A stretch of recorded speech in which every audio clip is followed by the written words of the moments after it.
떠나지 마, 제발. 한국으로 돌아가려는 딸을 붙잡으며 처음으로 눈물을 보인 아버지. 평생 단 한 번도 감정을 드러내지 않던 분이었는데 그날은 달랐습니다.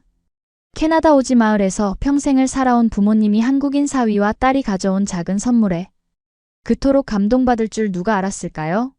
한국의 기술은 부모님의 삶을 바꿨고 그들의 건강을 지켰으며 마을 전체의 운명까지 바꿔놓았습니다. 우리는 흔히 한국의 위대함을 말할 때 반도체나 자동차, 케이팝 같은 거창한 것들을 떠올리지만 때로는 온돌이나 김치냉장고 같은 일상 속 기술이 해외에서 더 큰 감동을 전하기도 합니다. 오늘 이야기는 그런 소소한 기술이 어떻게 한 가족의 삶을 그리고 한 마을의 겨울을 바꿨는지에 관한 실화입니다. 시청해주시는 모든 분들께 감사드립니다. 이 감동적인 여정에 함께해 주시길 바랍니다. 영상이 마음에 드신다면 구독과 좋아요, 그리고 알림 설정 부탁드립니다. 여러분의 응원이 저희에게 큰 힘이 됩니다. 누구에게나 인생은 예상치 못한 방향으로 흘러갑니다. 제 이름은 마리 김, 원래 마리 존슨이었지만 한국인 남편과 결혼하면서 성을 바꿨죠. 캐나다 북부 유콘 준주의 작은 마을 출신입니다. 그곳에서 태어나 자란 저는 영하 40도의 극한 추위가 일상이었죠.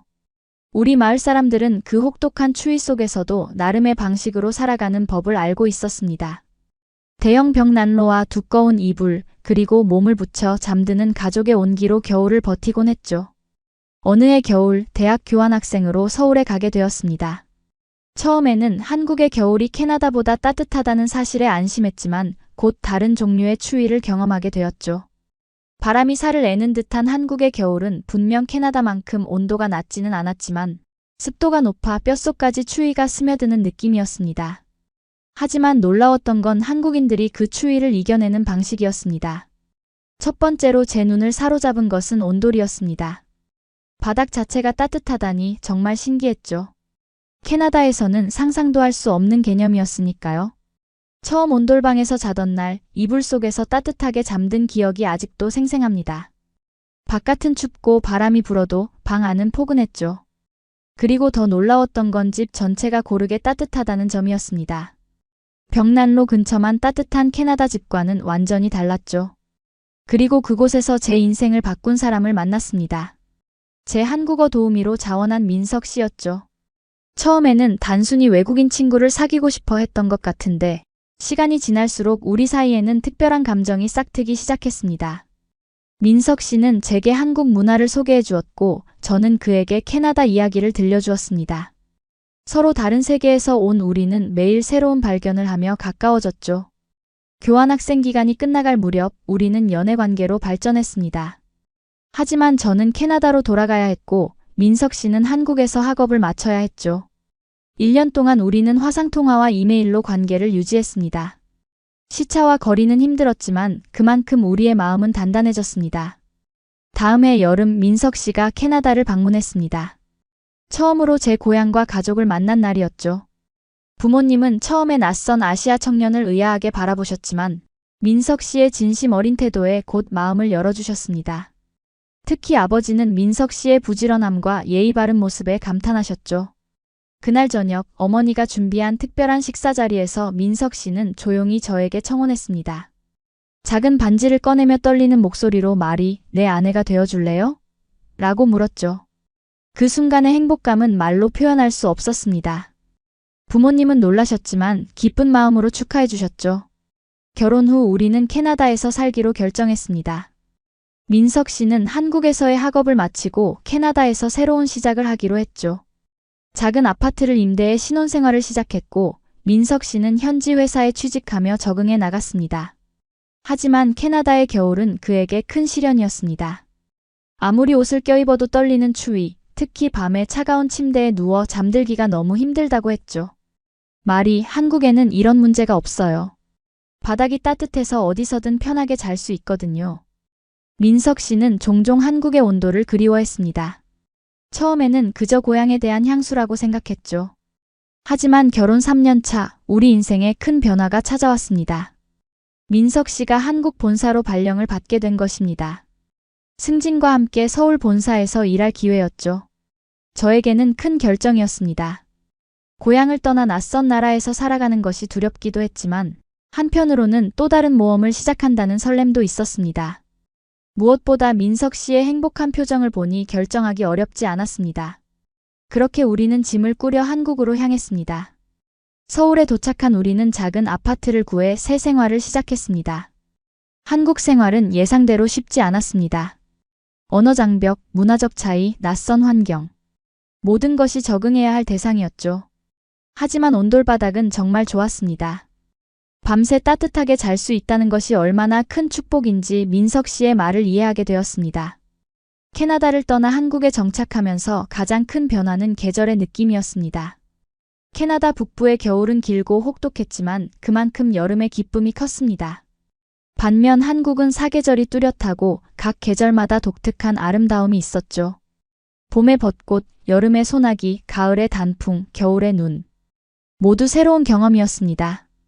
처음 서울에 도착했을 때 높게 솟은 아파트 단지들이 낯설게 느껴졌습니다. 캐나다의 넓은 공간과 낮은 건물들에 익숙했던 저에게 서울의 수직적인 도시 풍경은 충격적이었죠. 하지만 곧 그 안에서 또 다른 종류의 아름다움을 발견하게 되었습니다. 밤이면 빛나는 도시의 불빛들, 좁은 골목길에 숨겨진 작은 가게들, 그리고 모든 것이 빠르게 움직이는 역동적인 에너지. 민석 씨의 가족들은 저를 따뜻하게 맞이해 주었습니다. 특히 시어머니는 외국인 며느리가 적응할 수 있도록 많은 노력을 기울이셨죠. 처음에는 언어 장벽 때문에 의사소통이 어려웠지만 시간이 지날수록 우리만의 방식으로 마음을 나누게 되었습니다. 음식을 함께 준비하고 김장을 하고 명절 준비를 하면서 말이죠. 마리아, 한국 음식 좋아해? 시어머니의 이 질문은 항상 저를 웃게 만들었습니다. 한국에 온 지 3년이 지났는데도 매번 같은 질문을 하셨으니까요. 하지만 그 질문 속에는 며느리를 위한 깊은 사랑과 배려가 담겨 있었습니다. 제가 좋아하는 음식을 항상 준비해 주시려는 마음이었죠. 한국의 가족 문화도 새로웠습니다. 캐나다에서는 18세가 되면 부모 집을 떠나 독립하는 것이 일반적이었지만 한국에서는 결혼할 때까지 부모와 함께 사는 경우가 많았습니다. 또한 가족 행사나 명절의 중요성도 달랐죠. 추석이나 설날에는 온 가족이 모여 함께 시간을 보내는 것이 당연했습니다. 한국 생활 첫 해는 정신없이 지나갔습니다. 한국어를 배우고 새로운 이웃들을 만나고 시부모님과 관계를 쌓아가는데 시간을 보냈죠. 민석 씨의 부모님은 처음에는 외국인 며느리를 어색해하셨지만 곧 저를 가족으로 따뜻하게 맞아주셨습니다. 특히 어머니는 제게 한국 음식 만드는 법을 가르쳐 주시며 정성을 쏟으셨죠. 마리아, 음식은 마음이여. 정성을 담아 만들면 맛이 달라진다니까. 시어머니의 이 말씀은 제게 큰 깨달음을 주었습니다. 캐나다에서는 그저 배를 채우는 수단이었던 식사가 한국에서는 가족의 건강과 행복을 책임지는 중요한 의식이 되었죠. 김치 담그기, 된장찌개 끓이기, 불고기 양념하기. 모든 과정에 정성과 사랑이 담겨 있었습니다. 시간이 흐르면서 저는 한국 문화에 점점 더 깊이 스며들었습니다. 한국어로 대화하는 것도 자연스러워졌고 한국 친구들도 생겼죠. 특히 같은 아파트에 사는 수진 씨는 제게 많은 도움을 주었습니다. 마트 쇼핑부터 은행 업무까지 모르는 것이 있을 때마다 기꺼이 나서서 도와주었죠. 마리 언니, 우리나라 사람들이 외국인에게 친절하긴 하지만 진짜 친구가 되는 건 쉽지 않아요. 그래도 포기하지 말고 계속 다가가 보세요. 수진 씨의 조언대로 저는 적극적으로 이웃들과 교류하려 노력했습니다. 아파트 주민 모임에도 참석하고 동네 봉사활동에도 참여했죠. 처음에는 어색했지만 진심은 통한다고 했던가요?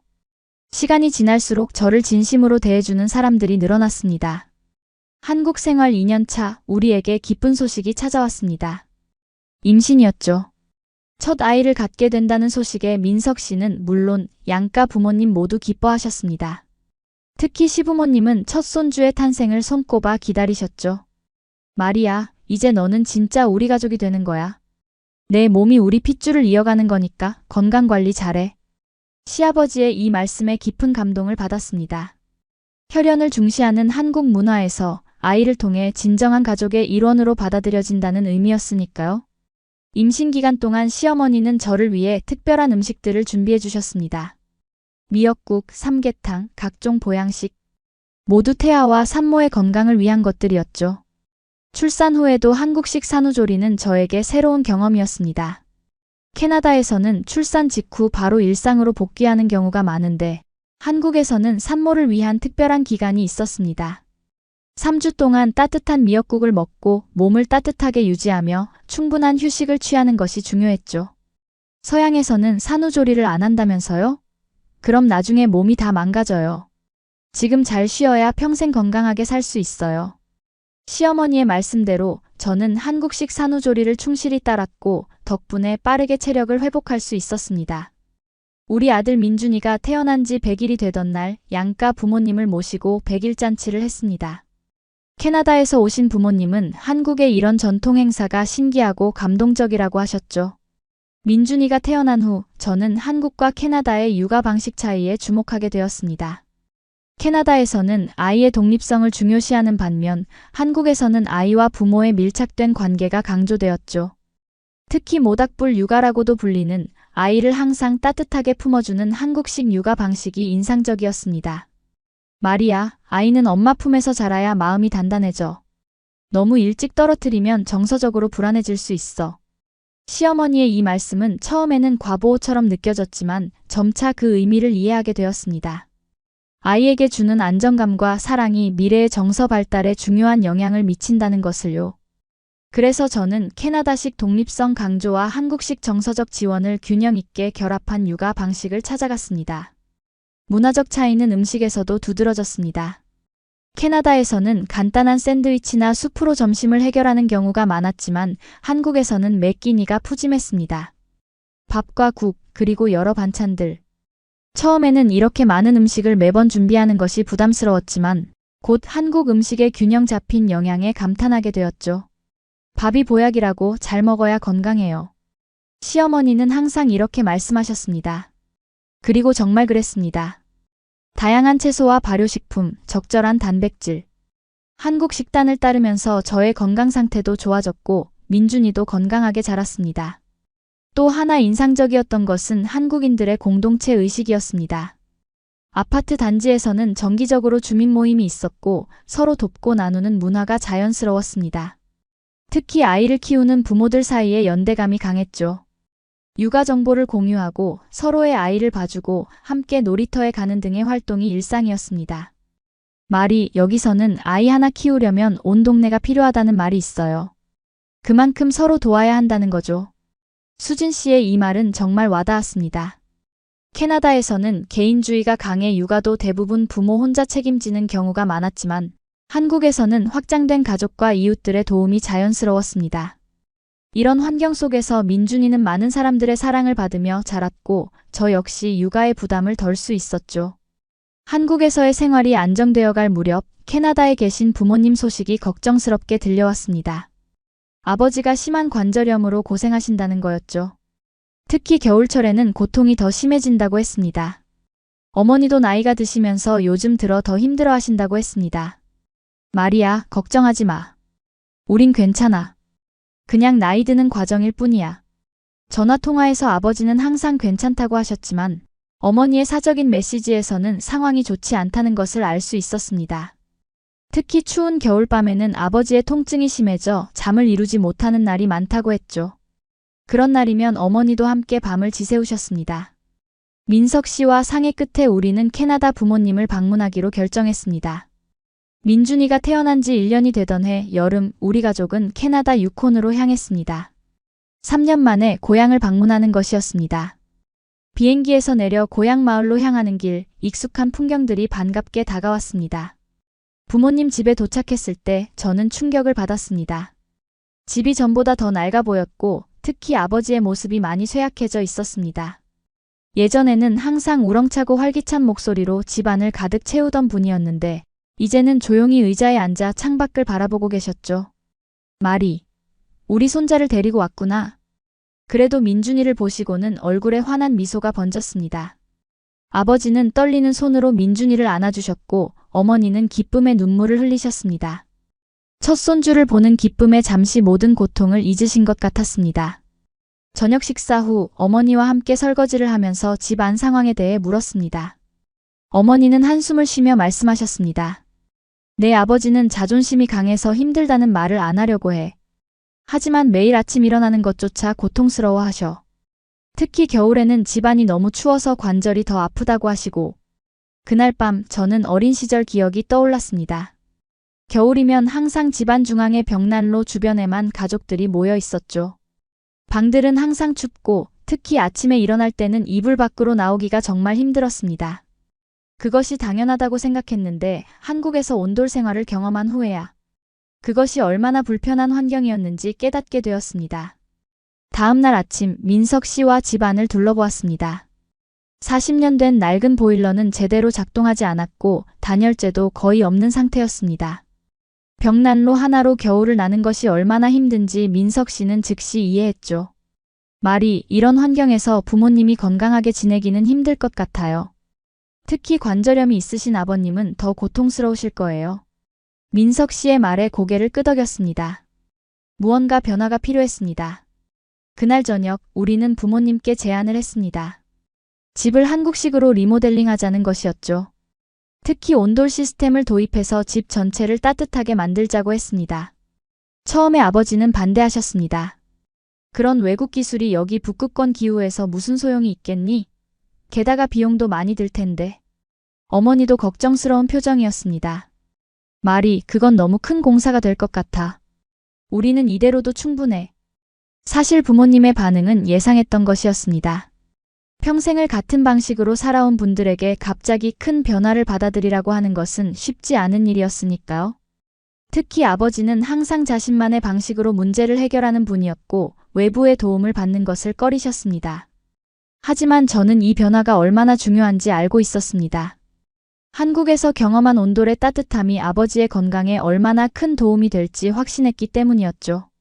그래서 포기하지 않고 계속해서 설득했습니다. 아빠, 이건 단순한 난방 시스템이 아니에요. 수천 년 동안 한국인들이 혹독한 겨울을 이겨온 지혜예요. 바닥 전체가 따뜻해지면 관절 통증도 훨씬 줄어들 거예요. 민석 씨도 도움을 주었습니다. 그는 태블릿으로 온돌 시스템의 원리와 효과에 대한 자료를 보여드리며 설명했죠. 특히 현대식 온돌이 얼마나 에너지 효율적인지, 그리고 장기적으로 보면 난방비 절감 효과도 있다는 점을 강조했습니다. 우리의 지속적인 노력에도 불구하고 부모님은 결정을 내리지 못하셨습니다. 그러다 어느 날 아침 아버지가 심한 관절 통증으로 거의 움직이지 못하는 모습을 보고 어머니가 마음을 바꾸셨습니다. 말이 내 말이 맞는 것 같아. 이대로는 너무 힘들어. 온돌이라고 했나? 그걸 한번 시도해보자. 어머니의 지지를 얻자 아버지도 마지못해 동의하셨습니다. 좋아, 한번 해보자. 하지만 너무 비싸면 안 된다. 그렇게 우리의 온돌 프로젝트는 시작되었습니다. 첫 번째 단계는 적절한 업체를 찾는 것이었습니다. 민석 씨는 한국의 친구들에게 연락해 북미 지역에서 온돌 시스템을 설치한 경험이 있는 업체 정보를 수집했습니다. 다행히 캐나다 밴쿠버에 기반을 둔 한인 건설회사가 유콘 지역까지 서비스를 제공할 수 있다고 했습니다. 업체 대표가 우리 집을 방문해 상황을 점검했습니다. 그는 40년 된 목조 주택에 온돌 시스템을 설치하는 것이 도전적인 작업이 될 것이라고 했지만 불가능하지는 않다고 했죠. 다만 북극권의 혹독한 기후에 맞게 시스템을 보강해야 한다고 강조했습니다. 일반적인 온돌 시스템보다 더 강력한 보일러와 추가적인 단열 작업이 필요합니다. 하지만 완성되면 영하 40도의 외부 온도에서도 집안은 따뜻하게 유지될 겁니다. 견적서를 받아보니 예상보다 비용이 컸습니다. 하지만 저희 부부는 부모님의 건강과 편안함을 위해 이 비용을 부담하기로 했습니다. 아버지는 처음에 거부하셨지만 결국 우리의 진심을 받아들이셨죠. 이건 선물이에요, 아빠. 그동안 저희를 위해 해주신 모든 것에 대한 작은 보답이에요. 부모님을 설득하는 데는 시간이 필요했습니다. 특히 아버지는 평생 자신만의 방식으로 살아오신 분이라 새로운 것을 받아들이기 어려워하셨죠. 하지만 저는 포기하지 않았습니다. 한국에서 가져온 태블릿으로 온돌 시스템의 원리와 장점을 보여드리며 설명했습니다. 아빠, 이건 단순한 난방 시스템이 아니에요. 한국에서는 수천 년 동안 이어져 온 전통 기술이죠. 바닥 전체가 따뜻해지기 때문에 집 안 어디에 있어도 편안하게 지낼 수 있어요. 민석 씨도 도움을 주었습니다. 공학 전공자였던 그는 온돌의 효율성과 에너지 절약 효과에 대해 전문적으로 설명해 주었죠. 특히 현대식 온돌 시스템은 전통적인 방식을 개량해 더욱 효율적이라는 점을 강조했습니다. 장인어른, 이 시스템은 초기 설치 비용은 들지만 장기적으로는 에너지 비용을 크게 절약할 수 있습니다. 게다가 온 집안이 균일하게 따뜻해져서 건강에도 훨씬 좋습니다. 어느 날 아침 아버지가 심한 관절 통증으로 거의 움직이지 못하는 모습을 보고 나서야 상황이 달라졌습니다. 어머니는 걱정스러운 눈빛으로 저를 바라보셨고 그제서야 아버지도 고개를 끄덕이셨습니다. 좋아, 한번 해보자. 하지만 너무 비싸면 안 된다. 아버지의 허락을 받자마자 우리는 계획을 세웠습니다. 한국에서 전문가와 상담하고 유콘 지역의 건설업체를 찾아 협업 가능성을 타진했습니다. 다행히 한국 회사 중에는 해외 수출 경험이 있는 곳이 있었고 캐나다 현지 업체와 협력해 공사를 진행할 수 있었습니다. 첫 번째로 해야 할 일은 집의 단열 상태를 개선하는 것이었습니다. 아무리 좋은 난방 시스템이라도 단열이 제대로 되어 있지 않으면 효과가 반감되니까요. 벽과 천장, 창문 주변을 모두 새로운 단열재로 보강했습니다. 그리고 낡은 창문들도 이중창으로 교체했죠. 다음으로 바닥 공사가 시작되었습니다. 기존의 나무 바닥을 걷어내고 그 아래에 단열층과 파이프를 설치했습니다. 이 파이프 안으로 따뜻한 물이 순환하면서 바닥 전체를 데우는 방식이었죠. 파이프 위에는 추결층이 들어갔고 마지막으로 마감재를 깔았습니다. 거실과 주방은 타일로, 침실은 마루로 마감했죠. 공사는 예상보다 오래 걸렸습니다. 북극권 지역의 특수한 환경에 맞게 시스템을 조정해야 했기 때문이었죠. 특히 영하 40도까지 내려가는 극한의 추위에서도 안정적으로 작동할 수 있도록 많은 부분을 보완했습니다. 말이 이런 추운 곳에서 이 시스템이 제대로 작동할까? 걱정되는구나. 공사가 진행되는 동안 어머니는 자주 불안해하셨습니다. 그럴 때마다 저는 어머니를 안심시켰죠. 엄마, 한국은 겨울에 영하 20도까지 내려가는 곳이에요. 게다가 온돌은 바닥 전체를 데우는 방식이라 벽난로보다 훨씬 효율적이고 안정적이죠. 마침내 한 달여의 공사 끝에 모든 시스템이 설치되었습니다. 새로운 보일러가 들어왔고 모든 방에 온도 조절기가 설치되었습니다. 이제 방마다 원하는 온도로 조절할 수 있게 된 거죠. 처음 시스템을 가동했을 때 우리 모두 긴장했습니다. 과연 이 한국식 난방이 캐나다 북부의 혹독한 추위를 이겨낼 수 있을까? 보일러가 돌아가기 시작하고 약 3시간 후 바닥이 서서히 따뜻해지기 시작했습니다. 처음에는 미미했지만 시간이 지날수록 온기가 확실히 느껴졌죠. 아버지는 조심스럽게 맨발로 바닥을 밟아보셨습니다. 이런, 정말 따뜻하네. 아버지의 표정에 놀라움이 가득했습니다. 어머니도 주방 바닥을 만져보시고는 환한 미소를 지으셨죠. 정말 신기하구나. 바닥에서 열이 올라온다니. 그날 밤 우리 가족은 거실에 모여 앉아 따뜻한 바닥 위에서 오랜만에 편안한 시간을 보냈습니다. 밖은 영하 20도의 추위였지만 집안은 포근했죠. 특히 민준이가 맨발로 바닥을 기어다니며 즐거워하는 모습을 보니 더욱 뿌듯했습니다. 아버지는 오랜만에 편안한 밤을 보내셨다고 합니다. 평소보다 통증이 덜했고 잠도 잘 주무셨다고 했습니다. 그동안 얼마나 고통 속에 살아오셨을지 생각하니 마음이 아팠습니다. 하지만 이제는 달라질 것이라는 희망이 생겼습니다. 온돌 시스템 설치는 단순한 난방 개선 이상의 의미가 있었습니다. 이것은 두 문화의 만남 그리고 사랑의 표현이었습니다. 저와 민석 씨가 서로 다른 문화적 배경에서 왔지만 함께 새로운 가치를 창조해낸 것처럼 이 온돌 시스템도 한국의 지혜가 캐나다의 환경에 맞게 적용된 사례였죠. 공사가 완료된 후 우리는 이웃들을 초대해 새로운 난방 시스템을 소개하는 작은 파티를 열었습니다. 마을 사람들은 처음에는 의심스러운 눈초리로 바닥 난방을 체험했지만 곧 그 효과에 놀라워했습니다. 이건 정말 혁명적이네요.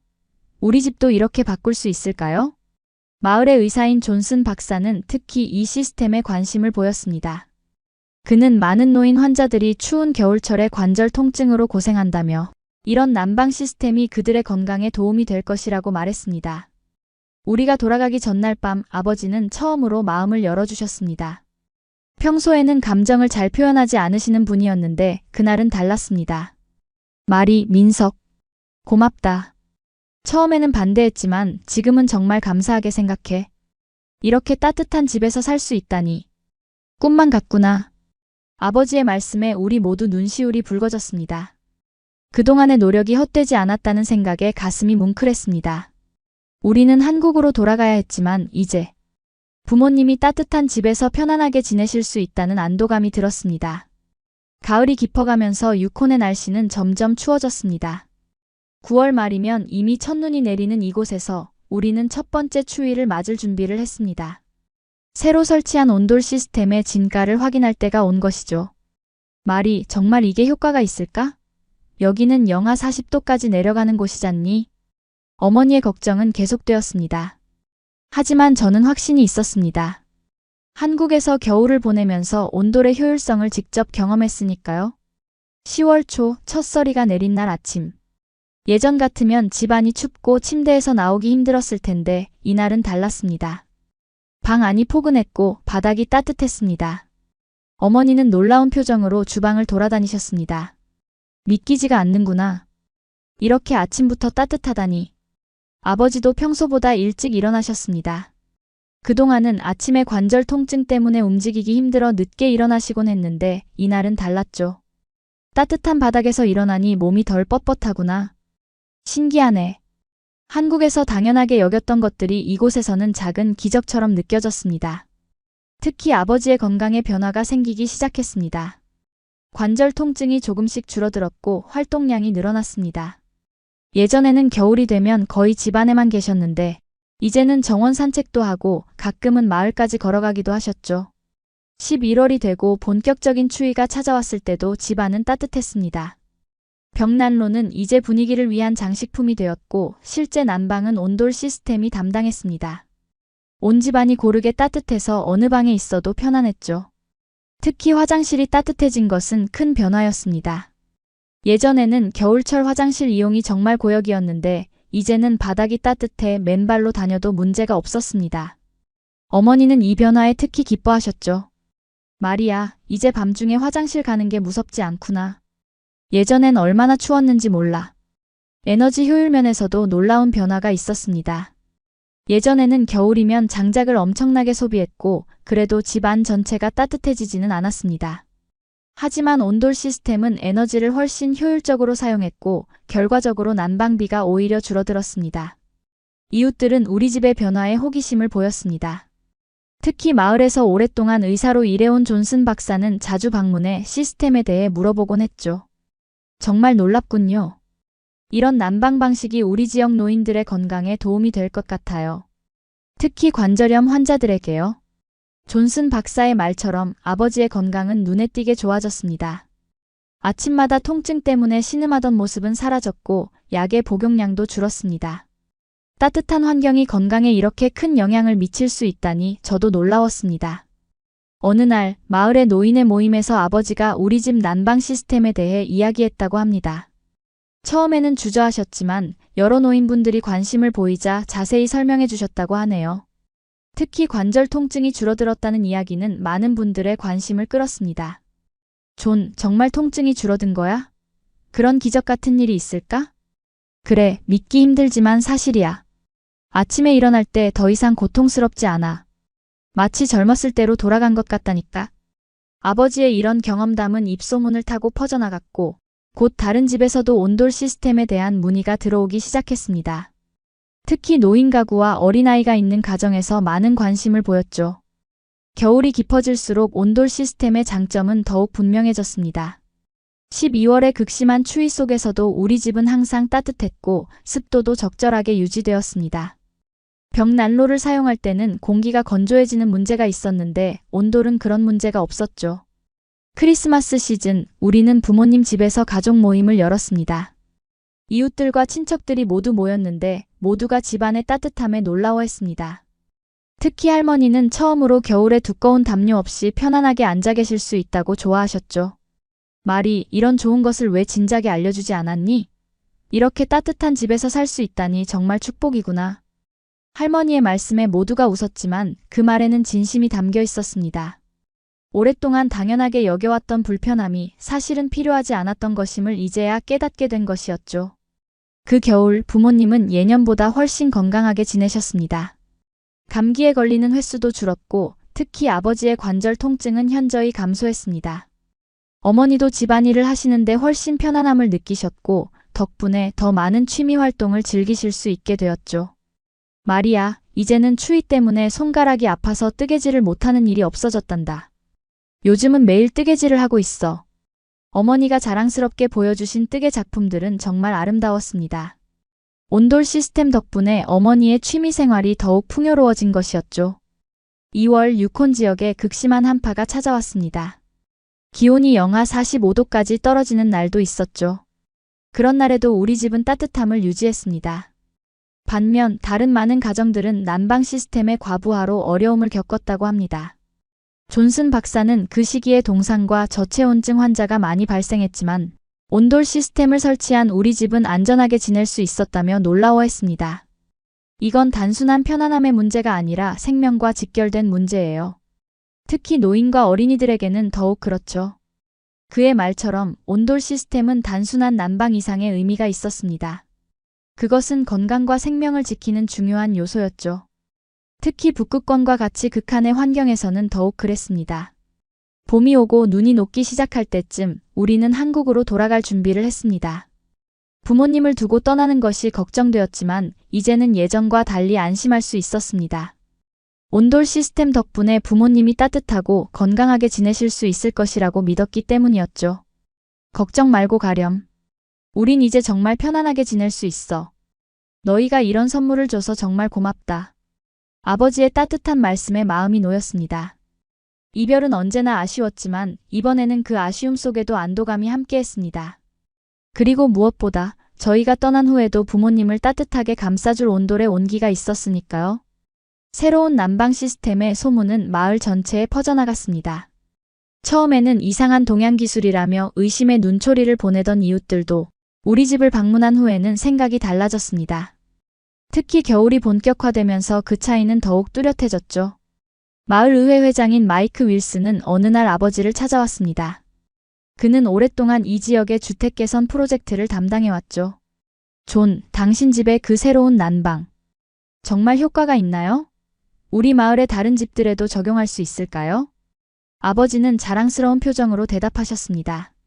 마이크, 정말 놀라운 시스템이야. 우리 집이 이렇게 따뜻했던 적이 없었어. 게다가 에너지 소비도 줄었고. 마이크는 깊은 관심을 보였고 민석 씨에게 시스템의 세부 사항에 대해 물었습니다. 두 사람은 거실에서 오랜 시간 대화를 나눴고 마이크는 메모를 하며 진지하게 경청했죠. 며칠 후 마을의회에서 특별회의가 소집되었습니다. 주제는 북극권 주택의 에너지 효율성 향상이었습니다. 민석 씨와 저는 특별 초청을 받아 참석했고 온돌 시스템에 대한 프레젠테이션을 진행했습니다. 많은 주민들이 관심을 보였고 질문도 이어졌죠. 이 시스템은 우리처럼 전기가 불안정한 지역에서도 작동할 수 있나요? 설치 비용은 얼마나 되나요? 일반 가정에서도 감당할 수 있는 수준인가요? 유지 관리는 어떻게 하나요? 전문가가 필요한가요? 민석 씨는 모든 질문에 차분하게 답변했습니다. 특히 이 시스템이 태양광 패널과 같은 재생에너지와 결합했을 때의 장점에 대해 설명했죠. 유콘 지역은 겨울에 해가 짧지만 그만큼 여름에는 긴 일조 시간을 활용할 수 있었습니다. 회의가 끝난 후 마을의 몇몇 가정에서 시범 설치를 진행하기로 결정되었습니다. 특히 노인 가구와 어린 자녀가 있는 가정을 우선으로 했죠. 캐나다 정부의 에너지 효율 개선 보조금을 활용하면 설치 비용 부담도 크게 줄일 수 있었습니다. 첫 번째 시범 가정은 83세 노인 마사 할머니의 집이었습니다. 홀로 사시는 마사 할머니는 매년 겨울이 두렵다고 하셨죠. 난방비 부담도 컸고 추위로 인한 건강 악화도 걱정이었습니다. 마사 할머니의 집 공사는 우리 집보다 빠르게 진행되었습니다. 이미 한 번의 경험이 있었고 현지 업체도 노하우를 쌓았기 때문이었죠. 공사가 끝나고 첫 가동을 했을 때 마사 할머니는 감격에 눈물을 흘리셨습니다. 이렇게 따뜻한 집에서 살게 될 줄은 몰랐어요. 이제 겨울이 두렵지 않네요. 마사 할머니의 집을 시작으로 마을의 다른 가정들도 하나둘 온돌 시스템을 도입하기 시작했습니다. 지역 건설업체는 한국 기업과 파트너십을 맺고 설치 기술을 습득했죠. 초기에는 한국에서 전문가가 와서 지도했지만 점차 현지 기술자들이 독자적으로 설치할 수 있게 되었습니다. 특히 놀라웠던 것은 이 시스템이 지역 사회의 건강에 미치는 영향이었습니다. 마을의 의사인 존슨 박사는 다음과 같이 보고했습니다. 온돌 시스템을 설치한 가정의 노인들은 관절 통증 호소가 감소했고 호흡기 질환도 줄어들었습니다. 어린이들의 경우 감기 발생률이 눈에 띄게 낮아졌죠. 또 하나 주목할 만한 변화는 공동체 의식의 강화였습니다. 온돌 시스템 설치를 위해 이웃들이 서로 도우며 협력하는 모습이 자주 보였죠. 특히 젊은 세대들이 노인 가구의 설치를 돕는 자원봉사 활동이 활발해졌습니다. 이건 단순한 난방 시스템 설치가 아니에요. 우리 마을이 함께 성장하고 발전하는 과정이죠. 마이크 윌슨의 이 말은 정확했습니다. 온돌 프로젝트는 마을 전체에 새로운 활기를 불어넣었고 공동체 의식을 강화하는 계기가 되었습니다. 특히 오랫동안 고립되어 있던 노인들이 마을 활동에 더 적극적으로 참여하게 된 것은 큰 변화였습니다. 2년 후 마을의 절반 이상이 온돌 시스템을 설치했습니다. 그 결과는 통계로도 확인할 수 있었죠. 겨울철 의료 비용이 15% 감소했고 에너지 소비량도 평균 20% 줄어들었습니다. 또한 화재 발생률도 크게 감소했는데 이는 기존의 벽난로나 전기 히터 사용이 줄어든 덕분이었습니다. 마을 학교도 온돌 시스템을 도입했습니다. 교장 선생님은 이렇게 말했습니다. 아이들이 따뜻한 교실에서 공부하니 집중력도 향상되고 결석률도 줄어들었어요. 특히 체육관 바닥이 따뜻해져서 겨울철 체육 활동도 더 활발해졌죠. 온돌 시스템은 단순한 난방 방식을 넘어 마을 사람들의 생활 방식 자체를 바꾸고 있었습니다. 겨울이 더 이상 두려운 계절이 아니라 함께 즐기는 계절로 변화한 것이죠. 마을에서는 겨울 축제가 새롭게 시작되었고 온돌 바닥에서 즐기는 영화의 밤, 독서 모임 등 다양한 실내 활동이 활성화되었습니다. 특히 인상적이었던 것은 노인들의 삶의 질 향상이었습니다. 예전에는 겨울이면 거의 집에 갇혀 지내다시피 했던 노인들이 이제는 더 활동적으로 바깥 투립을 하게 되었습니다. 따뜻한 집이 있다는 안정감 덕분에 외출 후 돌아올 집을 걱정하지 않아도 되었기 때문이었죠. 예전에는 겨울에 친구 집에 놀러 가는 것조차 부담스러웠어요. 집에 돌아오면 얼어붙은 집을 데우는데 몇 시간이 걸렸으니까요. 하지만 이제는 달라요. 언제든 따뜻한 집이 기다리고 있으니 마음이 편하죠. 마사 할머니의 이 말은 많은 노인들의 공감을 얻었습니다. 온돌 시스템은 단순히 물리적인 온기만 제공한 것이 아니라 심리적인 안정감도 함께 가져다 준 것이었습니다. 온돌 시스템의 성공은 단순한 기술 도입 이상의 의미를 가지게 되었습니다. 이것은 문화의 교류였고 서로 다른 두 세계가 만나 더 나은 것을 창조해낸 사례였죠. 한국의 지혜가 캐나다의 혹독한 환경에 적응하며 새로운 가치를 만들어냈습니다. 마을 사람들은 온돌뿐만 아니라 다른 한국 문화에도 관심을 갖기 시작했습니다. 특히 발효식품인 김치에 대한 호기심이 커졌죠. 북극권 지역은 신선한 채소를 구하기 어려운 곳이라 발효를 통해 장기 보존하는 방법은 매우 유용했습니다. 어느 날 마을 커뮤니티 센터에서 한국 문화의 날 행사를 열자는 제안이 나왔습니다. 민석 씨와 저는 기꺼이 참여하기로 했습니다. 한국에서 가져온 재료들과 도구들을 준비했고 마을 사람들에게 김치 담그는 법을 가르쳐 주기로 했죠. 행사 당일 예상보다 많은 사람들이 참석했습니다. 노인부터 아이들까지 모두 한국 문화를 체험하고 싶어 했습니다. 김치 담그기 워크숍은 대성공이었습니다.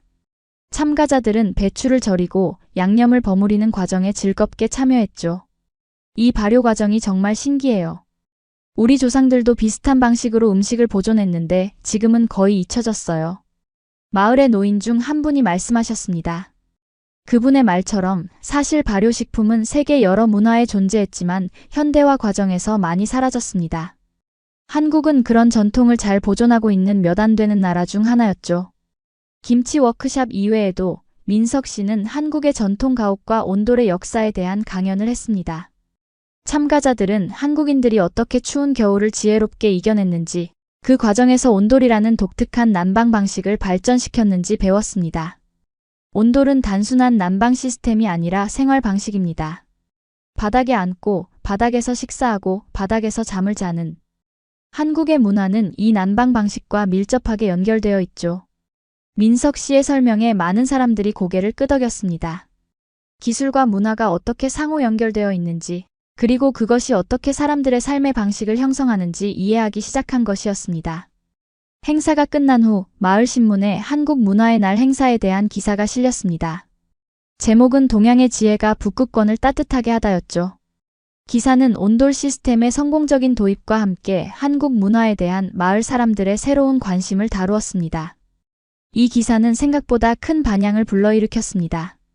인근 마을들에서도 연락이 오기 시작했고 심지어 알래스카의 몇몇 원주민 마을에서도 관심을 보였습니다. 그들 모두 혹독한 추위와 싸우는 공통점이 있었고 한국의 전통 기술이 그 해결책이 될 수 있다는 희망을 품게 된 것이었죠. 민석 씨는 이런 관심에 응답하기 위해 온라인 강의를 개설했습니다. 유콘과 알래스카 지역의 주택 개선에 관심 있는 사람들을 위한 강의였죠.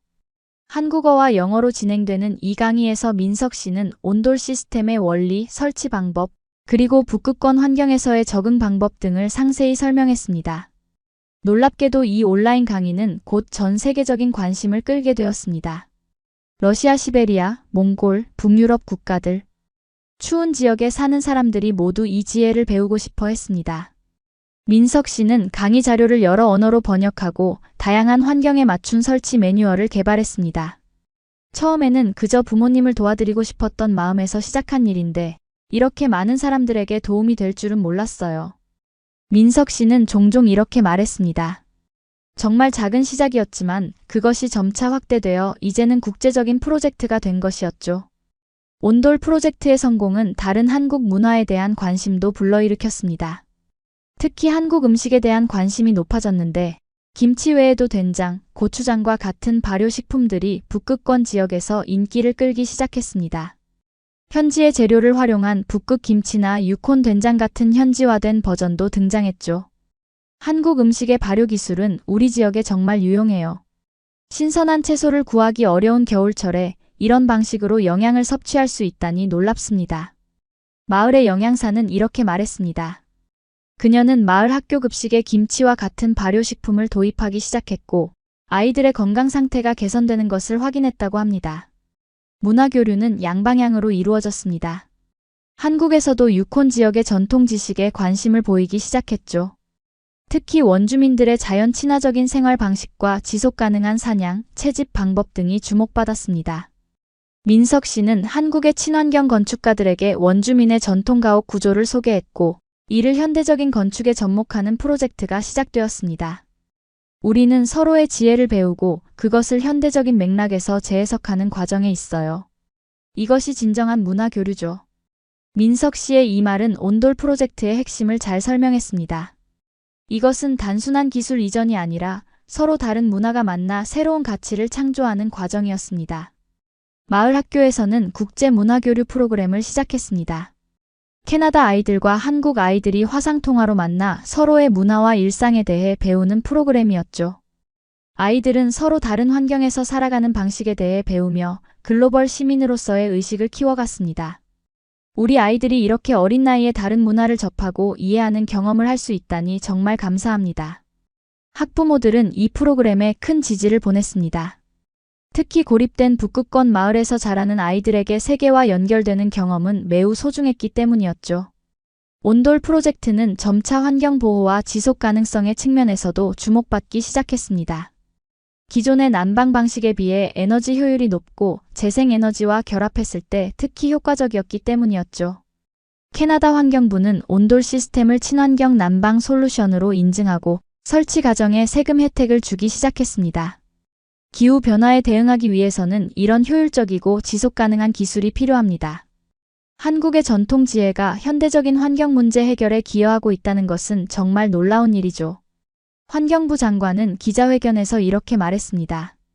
그의 말처럼 수천 년 전 한국에서 시작된 온돌 기술이 현대 사회의 지속 가능성 문제를 해결하는 데 도움을 주고 있다는 사실은 많은 사람들에게 영감을 주었습니다.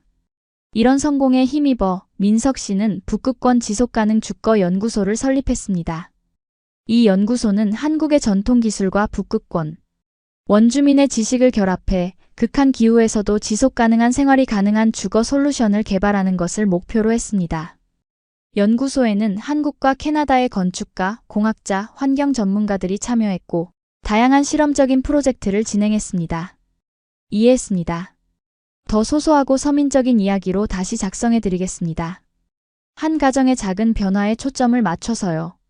우리 부모님 댁의 온돌 설치가 끝나고 처음 겪는 겨울은 정말 다른 느낌이었어요. 아버지는 아침마다 관절 통증으로 신음하시던 것이 훨씬 줄었고, 어머니도 집안일 하시는 것이 한결 수월해지셨죠. 마리아, 이렇게 바닥이 따뜻하니까 아침에 일어나는 게 전혀 고통스럽지 않구나. 정말 신기해. 아버지의 말씀에 저는 마음이 뭉클했어요. 사실 온돌을 설치하자고 했을 때 많이 망설이셨잖아요. 그런데 이렇게 좋은 변화가 생기니 정말 다행이었죠. 옆집에 사시는 토머스 할아버지가 어느 날 우리 집에 놀러 오셨어요. 아버지와 오랜 친구인 토머스 할아버지도 저희 아버지처럼 관절염으로 고생하고 계셨거든요. 존, 집이 정말 따뜻하구만. 특히 바닥이. 이게 그 한국 난방이라는 거야? 토머스 할아버지는 맨발로 바닥을 걸어보시고는 놀라워하셨어요. 아버지는 자랑스럽게 온돌 시스템에 대해 설명해 주셨죠. 그래, 마리와 민석이가 설치해 준 거야. 바닥 전체가 따뜻해서 어디 있어도 편하네. 특히 내 관절에는 정말 좋더라고. 그날 이후 토머스 할아버지는 자주 우리 집을 방문하셨어요. 특히 추운 날에는 거의 매일 오셨죠.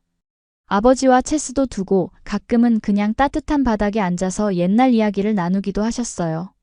마리아, 토머스가 요즘 우리 집을 너무 좋아해서 말이야.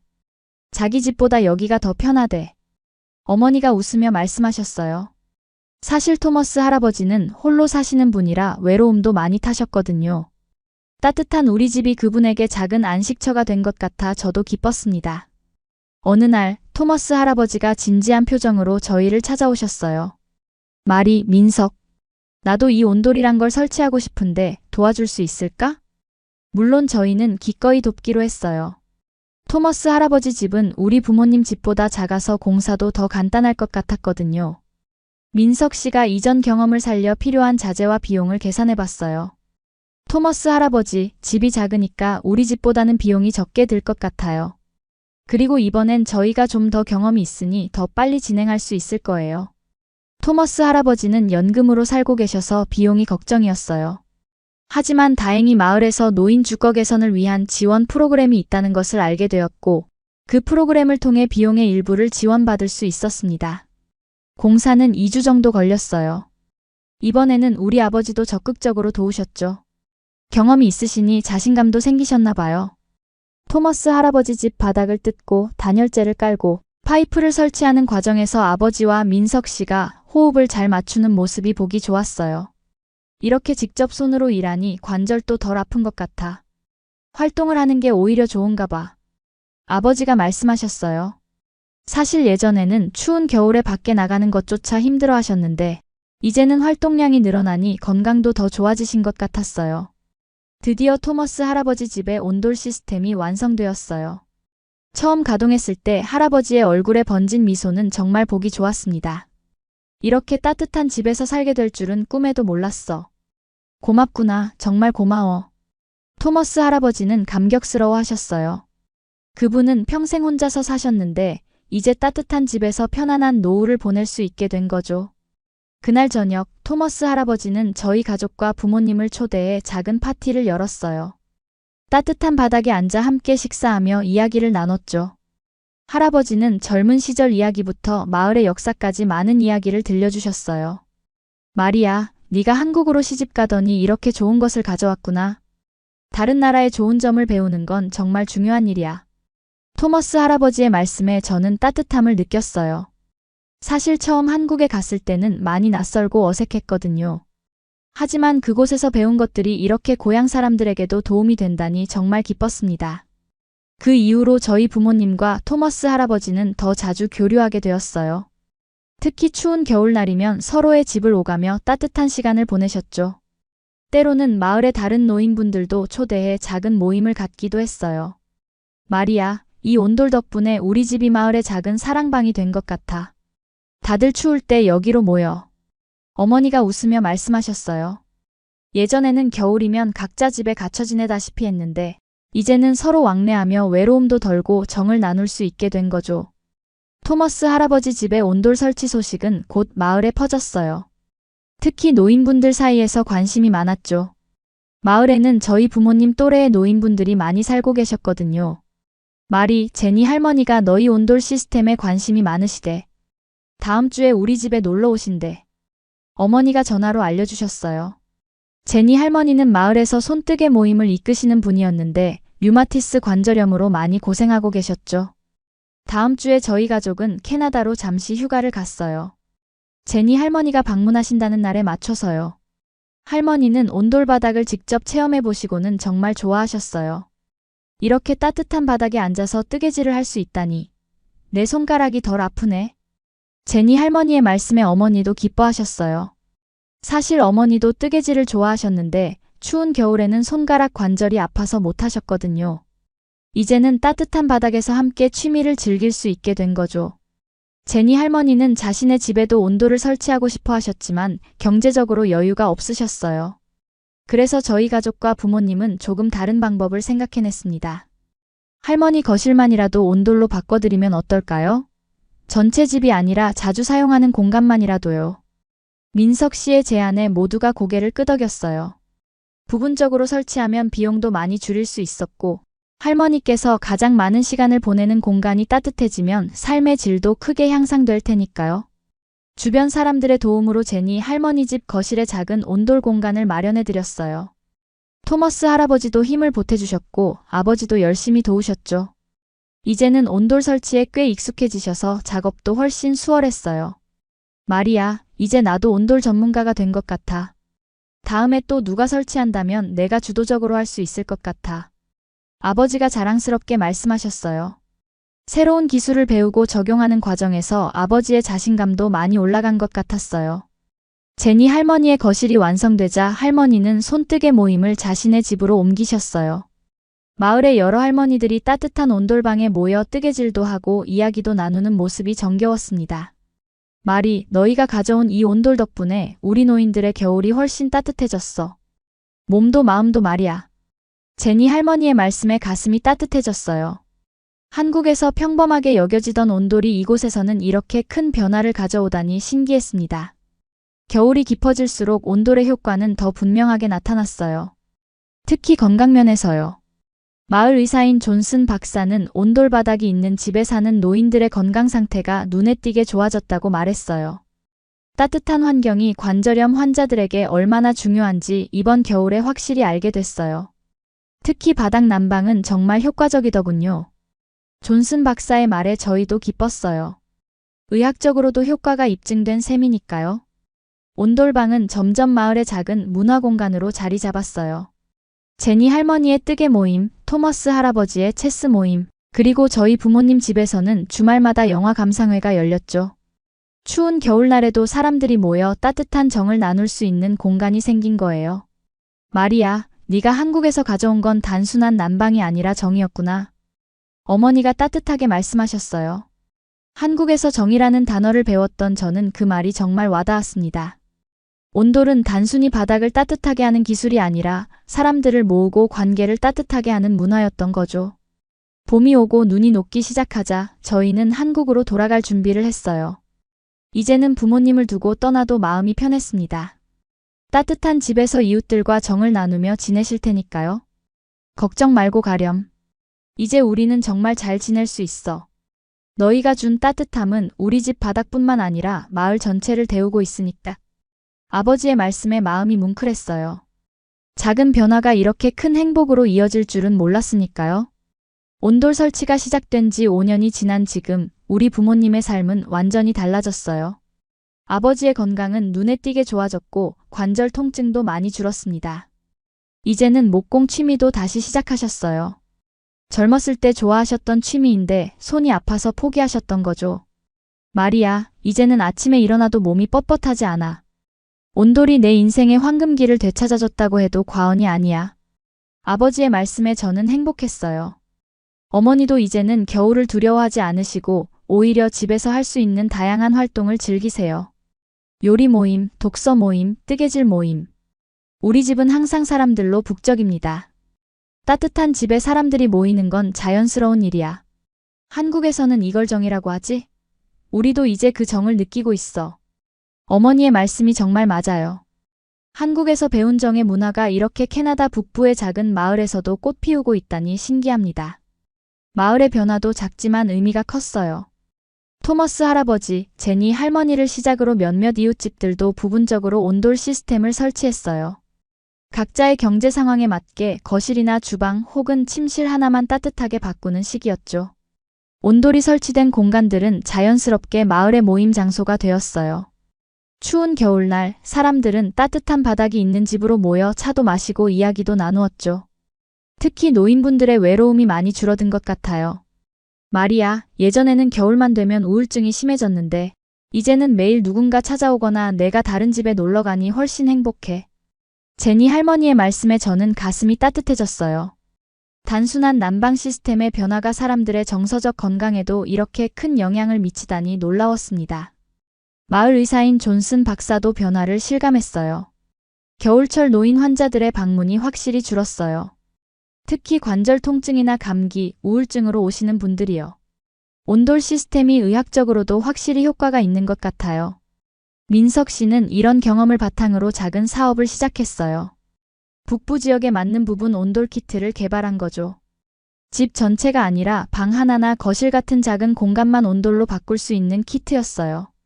비용도 저렴하고 설치도 간단해서 많은 사람들이 관심을 보였습니다. 우리 경험을 바탕으로 만든 거예요. 북극권의 추운 환경에서도 잘 작동하도록 특별히 설계했죠. 민석 씨의 작은 사업은 차근차근 성장했어요. 처음에는 주변 마을에만 공급했는데 입소문을 타고 점점 더 멀리까지 알려지게 되었죠. 특히 노인들이 많이 사는 지역에서 인기가 좋았어요. 우리 부모님은 이제 온돌의 열렬한 팬이 되셨어요. 처음에는 반대하셨던 아버지가 이제는 이웃들에게 온돌의 장점을 설명해주는 홍보대사가 되셨죠. 온돌은 단순한 난방이 아니야. 이건 생활 방식이지. 바닥이 따뜻하면 마음도 따뜻해진다니까. 아버지의 말씀에 우리 모두 웃었지만 그 말이 정말 맞다고 생각해요. 온돌은 단순한 기술이 아니라 삶의 방식, 문화의 한 부분이니까요. 가장 행복한 변화는 가족의 유대감이 더욱 깊어진 거예요. 저희 부부와 아이들은 매년 크리스마스 시즌에 부모님 댁을 방문하는데 이제는 그 시간이 더욱 특별해졌어요. 온 가족이 따뜻한 바닥에 둘러앉아 게임도 하고 이야기도 나누고 함께 쿠키도 굽고 추운 겨울이지만 마음만은 따뜻하게 보내는 거죠. 마리아, 네가 한국으로 시집갔을 때 많이 걱정했었는데 이제 보니 오히려 고마운 일이었어. 네가 한국에서 배운 좋은 것들을 우리에게도 나눠주니까. 어머니의 말씀에 저는 눈물이 났어요. 사실 처음 한국에 갔을 땐 낯설고 적응하기 힘들었거든요. 하지만 그곳에서 배운 것들이 이렇게 고향에도 좋은 변화를 가져오게 될 줄은 몰랐습니다. 민석 씨는 항상 이렇게 말해요. 문화의 좋은 점들은 서로 나누고 배우는 거예요. 한국의 온돌, 캐나다의 통나무집, 둘 다 각자의 환경에 맞게 발전한 지혜죠. 그의 말처럼 우리 가족은 두 문화의 장점을 모두 누리고 있어요. 한국의 따뜻함과 캐나다의 넉넉함이 조화를 이루며 우리만의 새로운 삶의 방식을 만들어가고 있죠. 5년 전 단지 부모님을 위한 작은 변화로 시작된 일이 이렇게 많은 사람들에게 따뜻한 변화를 가져다 줄 줄은 정말 몰랐어요. 온돌이라는 작은 씨앗이 캐나다의 추운 땅에서도 잘 자라나 이제는 많은 사람들에게 따뜻함을 전하고 있네요. 마리아, 네가 가져온 온기는 집 바닥뿐만 아니라 우리 마음까지 데우고 있어. 아버지의 이 말씀이 저에게는 가장 큰 선물입니다. 서로 다른 문화의 좋은 점들이 만나 새로운 행복을 만들어낼 수 있다는 걸 보여주는 우리 가족의 작은 이야기가 다른 이들에게도 작은 영감이 되면 좋겠습니다. 이 추운 겨울 여러분의 집과 마음도 따뜻하기를 바랍니다.